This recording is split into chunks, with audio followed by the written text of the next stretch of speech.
So in the last course section, we worked on our events application and we made sure that when we register for the newsletter or that when we work with our comments down there, we do actually use API routes to then talk to a real database. Because in these API routes in which we worked, we now also do connect to MongoDB to store data there and to fetch data from there. Now, in this course section, I want to enhance the user experience a little bit. I want to make sure that we do provide some feedback to the user regarding the current status of an ongoing HTTP request, and we'll combine this with another topic in this course section. Because in this course section, we are going to explore application-wide state management. We're going to explore how we can use React context in Next.js applications. And we are going to use React context, once we know how to do that, in order to give the user better feedback regarding the ongoing HTTP requests, simply by showing a nice little notification at the bottom of the screen controlled with React context when the request started, failed, or succeeded. Now, for this course section, you should of course know what React context is. That's a prerequisite, and therefore I strongly recommend that you go through dedicated React resources diving into React context before you continue with this section. And with that out of the way, attached you find a notification component file, a zip file containing this notification.js and this notification.module.css file. These two files are attached in this zip file, and you should add them to your project into the UI folder in the components folder. That's a simple presentational component which will just output a title and a message as a notification shown at the bottom of the screen once we do show it. At the moment, we have no code for showing it, but that's about to change throughout this course section. Now, one important note first. You don't have to use React context for this course section. For giving the user some feedback about the current status of the ongoing HTTP request, you could also just use local state and provide any feedback of your choice.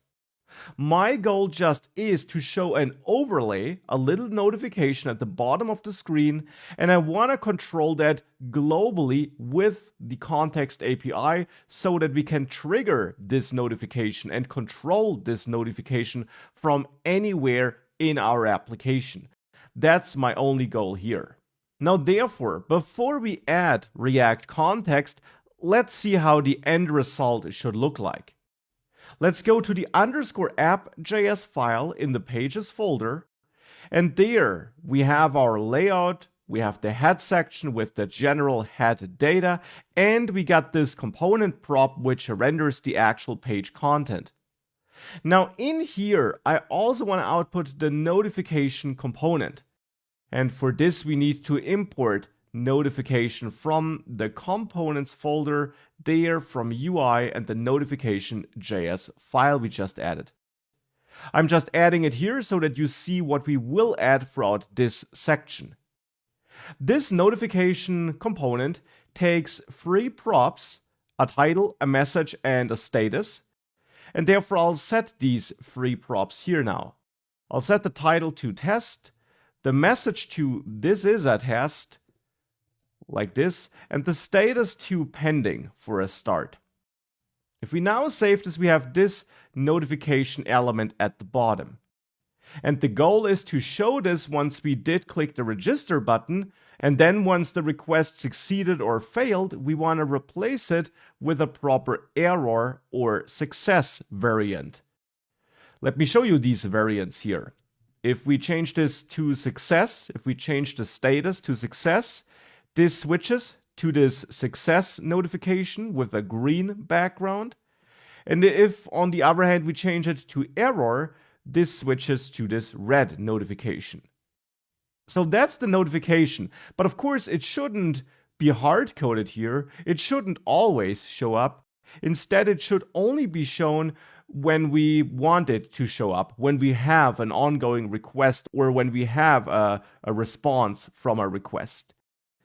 And I want to control it with the context API because I want to render the notification component here in _app.js, but I want to trigger it from inside other components. For example, from inside the newsletter registration component, where we also send this HTTP request. And because that's the case, because this component should be triggered from totally different components than the component it's being rendered in, I want to use app-wide state management. I want to use the context API to avoid pointless prop drilling and long prop chains across multiple components. And therefore, let's now start using the context API. To use the context API, I'll create a new folder, which you don't have to do, but I want to store my context-related files, my application-wide state-related files in a separate folder, and I'll name the folder store, since this contains my state store for the entire application. And in store, I'll add a new file, which I'll name notification context.js. This file is also up to you though, the file name. Now in here, we want to import from React, and we want to import the create context function, because the goal here is to create a new context for managing our notifications. Now we can provide an initialization object here, which defines the structure of this context. And the context, so this object, which will also be exposed to the different components in our application later, this context should actually have a notification property, let's say, which is null initially, but which eventually will be an object with a title, a message, and a status property, so a nested object. And besides that notification property, I also want to have a method for showing a notification, the show notification method. So a property which holds a function, which initially may be empty, so which isn't doing anything here, because we'll replace it with a different function in a different place anyways. I'm just setting up my base context here to get better autocompletion. So the data here is really just dummy data in the end. Still, I want to have a show notification function, and then let's say also a hide notification function, like this. That could be our context, and with that, I'll store it in a constant, the notification context, and I'll then export this notification context here to make it available outside of this file as well, so that we can tap into this context and use this context with the use context React hook in our React components. Now, you know that the context which we create here actually allows us to create a component, a provider component which we can wrap around the components and their child components that should be able to tap into this context. And therefore, I'll actually change this to an uppercase character here, the N, to make it clear that we can get a component out of this thing here. Now, the goal will be to wrap this overall content here with our context later. So to wrap all these components with our context. However, I don't just want to provide my context like this. Instead, I want to create a separate component which also manages all the context related state. So back in this notification context file in the store folder, I'll not just create the context here and export it. Instead, I'll also create a component in here, the notification context provider component. And this component will return notification context.provider. So this component, which we can get out of this context, wrapped around props children. So here I'll wrap it around props children. And I'm doing that so that we can use the notification context provider component to wrap it around other components, which will then automatically have access to all our context. Hence, I'll also export this function. And now it's this notification context provider function which I want to wrap around my components which should have access to this context. And in this case, that's in the underscore app.js file. I want to wrap basically all that content here with my context.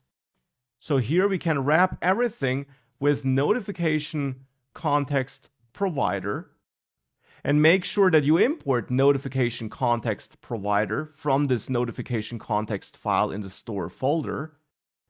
And then wrap that around all this content, which means that all these components which are wrapped by the provider will be able to utilize our context later. And I'm creating this separate wrapper because this notification context provider function here will not just wrap props children. We wouldn't need it for that if that would be all it's doing. But this function should also manage all the context related state.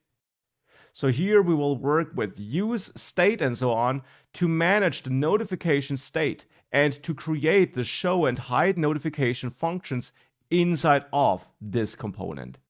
And that's what we'll do as a next step. So in this notification context provider component, I want to manage the state, which is then distributed through context to the various stakeholders, the various components that are interested in that state. And hence, I'll start by creating a new state. And that is the state that stores the notification that should be shown, if any. So here we can have the active notification and a set active notification function. And initially that's undefined because initially I have no active notification. But then I'll add two functions, the show notification handler function and the hide notification handler function. These are the two functions I'll add here. In the show notification handler, I want to set my active notification, and I do expect that I get information about the notification that should be shown as a parameter here.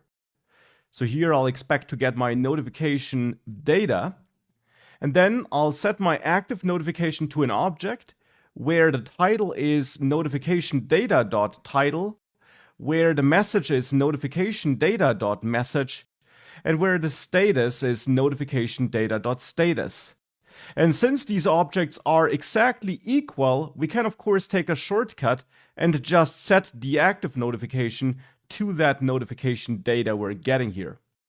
To get correct autocompletion, I'll then also update my show notification function up there, which we'll soon use, and expect notification data there as well. Again, we're not doing anything with it there, but this will help us with IDE autocompletion later. The actual function is defined here, and we'll connect it to the context soon. Now in hide notification handler, I want to set my active notification to null. I want to reset it and get rid of it. Now the goal is to bundle my notification data and pointers at these functions together into one object, which we can then distribute as context to the other components in the app. So I'll create a new constant here, my context, and that's our object, which now has the structure defined up here for this initial context. So here I then want to have a notification key and point at the active notification state here as a value. I'll add a show notification key, and we defined that this should hold a function, so here I will point at this show notification handler function, which is a function of the proper structure and signature. And I'll add my hide notification key and point at the hide notification handler function. So that's now my context object, and now we distribute this to all the components that are interested through the value prop on this provider component. We set that equal to context, and the cool thing is that whenever we change this state here, for example by calling show or hide notification handler in the end, this notification context provider component will re-render and will distribute the updated context object to interested components. And that's exactly what we need here. So now that the context is defined and we wrap our components here with our context provider, it's time to start using that context. Now, I mentioned that I want to show the notification here in this _app.js file. And I would actually have problems with that because that's also the file where we wrap with our notification context provider. So this component itself, this myApp component in which I use the notification, is not wrapped by notification context provider because it's this component's JSX code where we do the wrapping. Hence, we can't tap into our context here inside of this component function.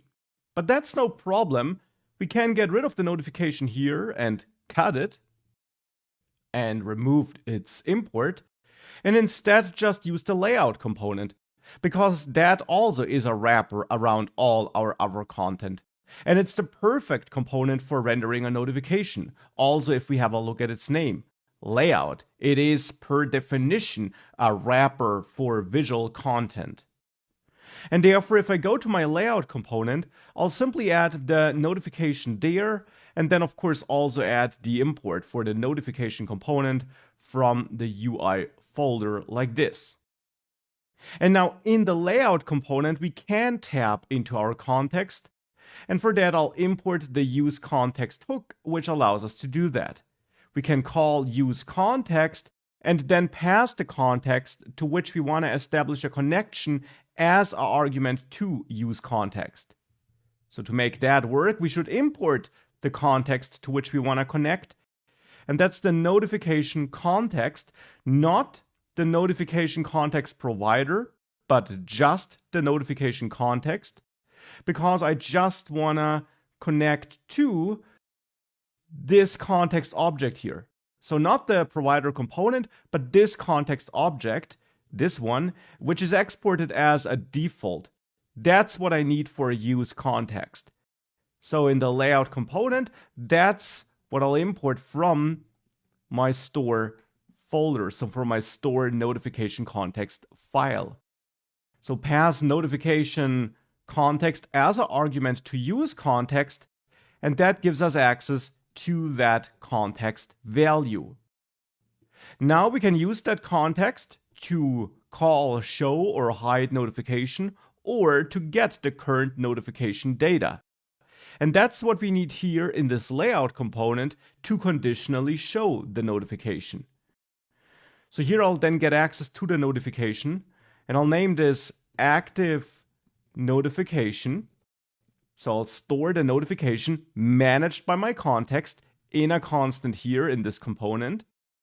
And if that is not null, so if we have an active notification in our context, then I want to render this notification with the data stored in active notification.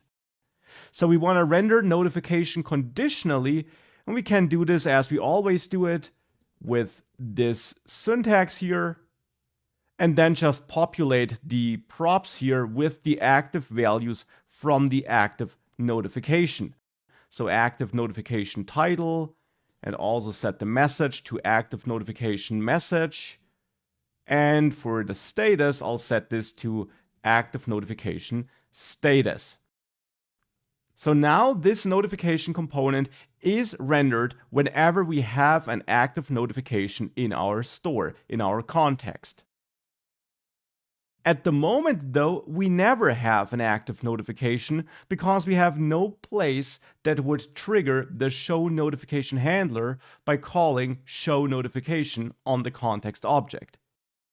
And that's what I want to change now. Now that all the context is set up, I want to dive into the components where we do send HTTP requests to then call show notification from inside those components to show and update that notification with the appropriate data.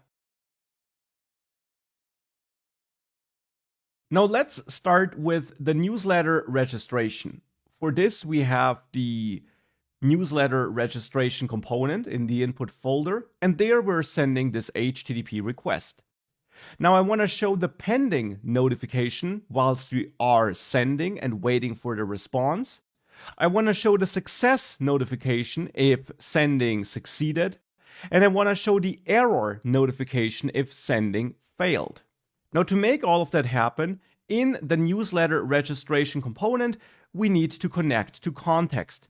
And we do that with the useContext hook, as you learned.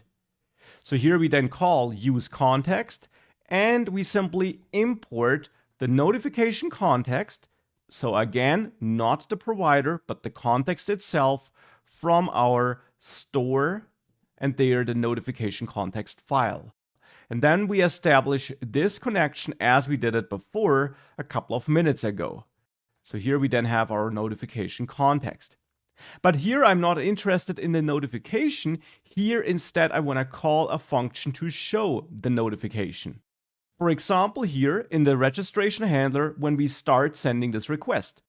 Right before we do send it, I want to show a notification that is in the pending status that says something like signing up.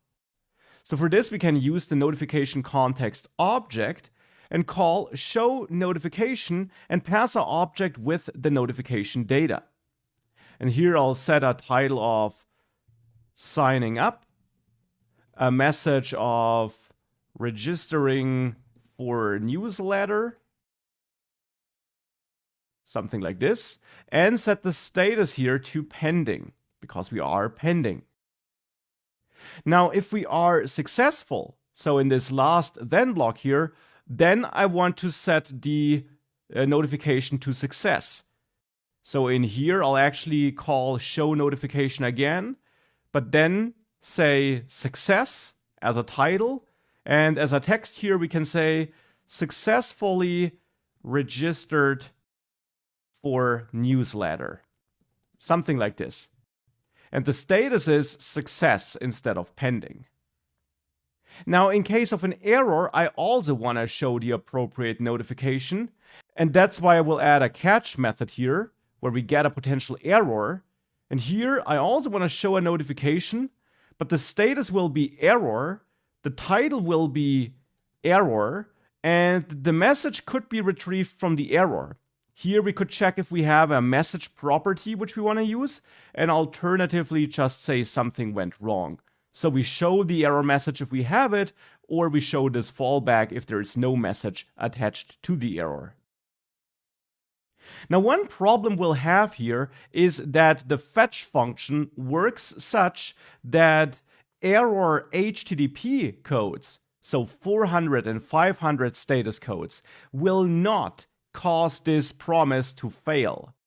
So we will not make it into this catch block if we have an error status code.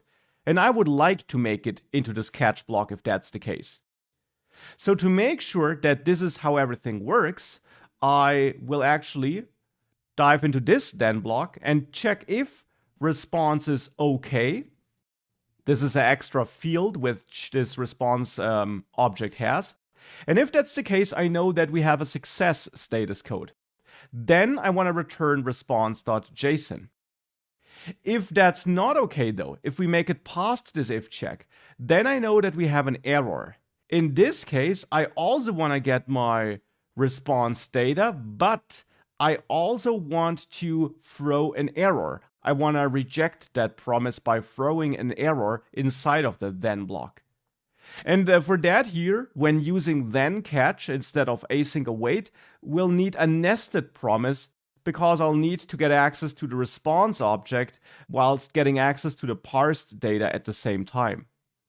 So here I'll then call response.json as well, but I'll not return it, but instead here, In the then block, I know that we're already in the error case because we're past this if check. Here, I will then throw a new error with a message which I get from my data. Here, I'll check if I got a message in my response, which I got back from the server, and I'll use that as an error message if I have one. Otherwise, I'll set a fallback here as well. Something went wrong. And now here, I'll return this promise chain, this nested promise chain, which will throw an error if things go wrong. And this will then cause the outer promise chain, the main promise chain started by fetch, to reject as well with that error passed along so that we make it into this catch block if we do have an error.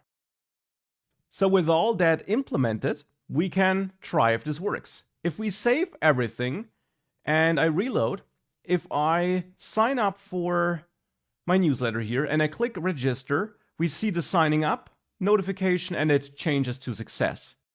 It never disappears. We'll work on this later. For the moment, it's always there. Now let's test it with an error. And for this, I'll dive into my dbutil.js file and break my MongoDB credentials again, so that connecting to the database and inserting data will fail. If I do that and I try the same request again, we start with pending, but then we go to the error case and we see that error message at the bottom. Now it's of course up to you if you want to show that error message here. I'm doing it and everything works the way it should work here. And with that, I'll change the credentials back to working credentials and we're good.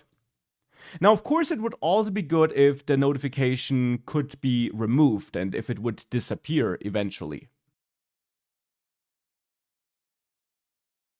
Now, this notification is there, and that's great, but it would be good if eventually it would disappear. And that's something which we can implement. And I want to make sure that it can be removed in two different ways. We can click it, and then it should be removed instantly. Alternatively, there should be a timer which removes it after 3 seconds if it's a success or error notification. Pending notifications should not be removed automatically, let's say. Now, to implement this, we can dive into the notification component and start with the click case, simply by adding on click and doing something when it is clicked. Now, the question is what we want to do if it's clicked, and I would say we want to call hide notification on our context. So I will just use context inside of this component. There's nothing that prevents us from doing that. Just because we show this component because of context does not mean that we can't use context in there. So I'll use the use context hook, which you should import from React. And I'll import the notification context from the store folder and there the notification context file to establish this connection here. And then here we have the notification context object. And now we can use that to hide the notification. Because in our context, there is this hide notification function, which we can call, which eventually will call this function here. Now, therefore, what we can do in the notification component is we can just bind on click to notification CTX, so to this notification context object I'm getting from my context here, and then point at the hide notification function. Don't execute it here, so no parentheses, but instead let React execute it for you when that click occurs. That's what we do by pointing at it here. And then with that, if we save this, if I click the notification, it disappears. Shows up again, disappears. So that's working. Now it should also disappear automatically. And for this, we can go back into the notification context, and there we might want to set a timer whenever the notification starts showing up. And that is a perfect use case for a use effect, because that allows us to listen to changes to the notification object and then act when it does change. So here I'll then import use effect and add a new use effect call here, and add the use effect function and the dependency array. Now in the use effect function, I want to check if active notification is set, and important, if active notification status is equal to success, or if active notification status is equal to error. And I'll wrap that in parentheses so that the first condition must always be met, and then either of the two other conditions. So if we have an active notification, then we also perform those checks to make it into this if block if we have an active notification with a status of success and error. If we have no active notification, or if the status is pending, we don't do anything. Now, if we do have this kind of notification though, then I want to set a timer that will eventually remove the notification though. So then here I'll set a timer with set timeout, which will eventually do something. And it should do that after 3 seconds roughly. And what it should do is that it should call set active notification and set this to null. Or to be precise, it should call hide notification handler. We could, of course, also call that function. But I'll just set the active notification to null here. Now I'll return that cleanup function, which useEffect accepts, to clear that timer. So that timer, which I store in this constant, if useEffect reruns before the timer went off, so that we don't have multiple ongoing timers at the same time. So here I'm utilizing this cleanup function of useEffect. All that code here is still in this if block though. If we're not making it in there, useEffect does nothing. Now, since we are relying on the active notification here, and since we want to rerun this effect whenever the active notification changes, I'll add active notification as a dependency here. And with this implemented, it should disappear automatically. If I do register, we see pending, and then success, and after 3 seconds, it disappears automatically. We also don't have any errors here, except for that 500 error from earlier. So that is working. And that is how we use this notification component with React context for app-wide state management and for giving the users some feedback about this sign-up process. Now I got a challenge for you. We also have this comments area where the user should get some feedback. And here I want you to work on that. When a new comment is added, so when we click submit here, I want you to make sure that we also show this notification with pending, error, and success. And as a bonus task, I want you to show some loading text whilst we're waiting for the comments to be loaded. So there you should not use the notification, but just some loading text whilst we're waiting for that. That's my challenge for you. A little exercise for you. In the next lecture, we're going to implement that together.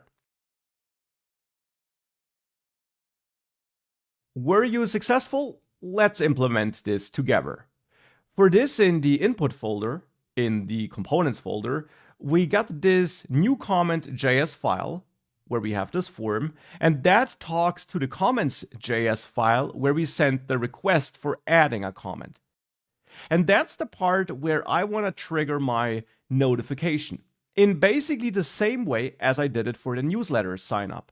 So therefore, what we need to do here is we need to use context by importing that from React, and then of course import the notification context from going up, store notification context, and tapping into that notification context with help of use context, so that we get our notification CTX here as well. And then I really want to do the same thing as I did for the newsletter registration. So I'll quickly copy the code from there actually. When we get started, right before we call fetch, I want to set the pending notification. So with that copied in comments.js, here in the add comment handler, right before fetch, I'll call notification context show notification, and I'll just change the text. Here I'll then say sending comment, and as a message maybe, your comment is currently being stored into a database or anything like this. And the status is pending. Now in this last then block, we know that things worked. So here, instead of console logging, I want to show another notification with a status of success, where we say success as a title, and as a text we can say your comment was saved. Something like this. Now it would also again be good to have error handling, and there we can also utilize the same logic as for the newsletter registration. So this if response OK check and this nested promise for throwing an error. I'll copy that code from the newsletter registration and add that here as well. Now that means that we can now add a catch block here at the end, where we catch any potential errors thrown from inside this promise chain. And there we then want to say error. So we want to show a notification with a text of error, and then show that error message here or some fallback where we say something went wrong or anything like this. And the status, of course, should be error. And that's already it. That's the first part, and it's really the same as we did it in the newsletter registration. Of course, therefore, you could also refactor this code, look into using a custom hook, for example, things like that. But I will go with this more explicit code here, since I think that also hopefully makes it a bit easier to understand what each component does. So therefore, if we now give this a try, if I click Show Comments, let's test this. If I try to submit something invalid, I still got this front-end validation. And if I now do enter some data here, this is a test. If I click Submit, I seem to have a typo if I look at this, the way it's written. So yeah, let me fix this notification context instead of notification context. So let's get rid of that typo here. And I guess I have that typo in a newsletter too. Yes, I have. That should be the notification context here as well. And I also want to get rid of that typo in all those places.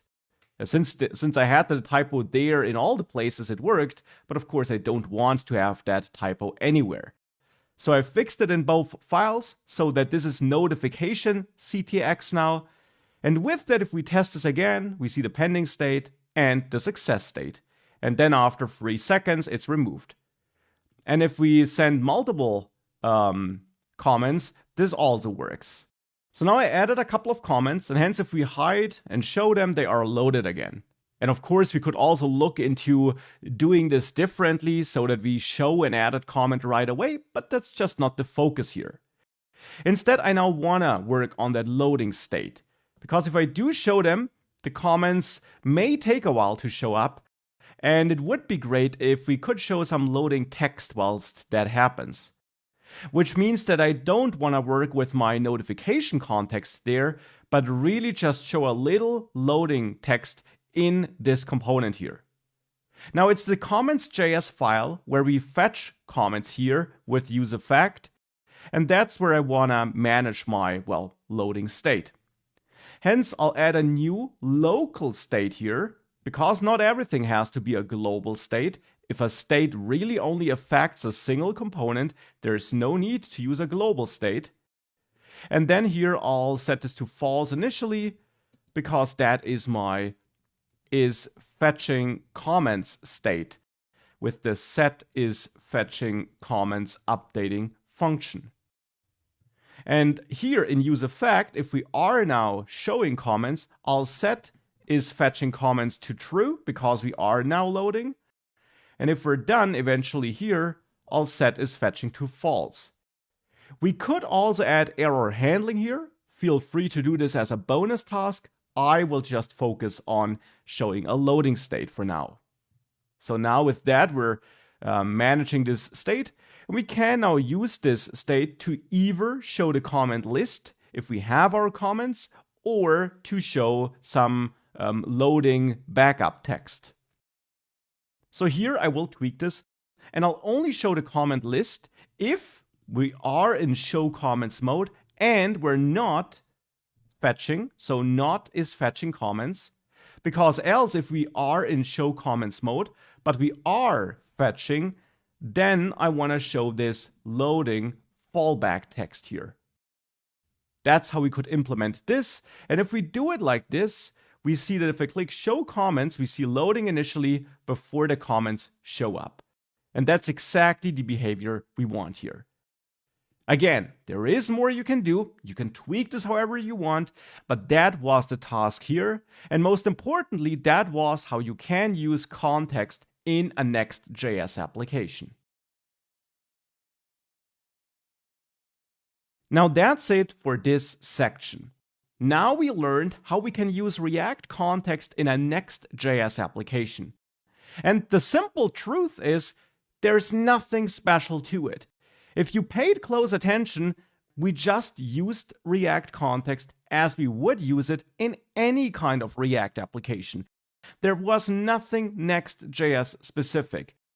And that's the great thing. It just works. There's nothing specific we have to do, nothing we have to keep in mind. We can just get started using React context, and we can then use it to manage some application-wide state.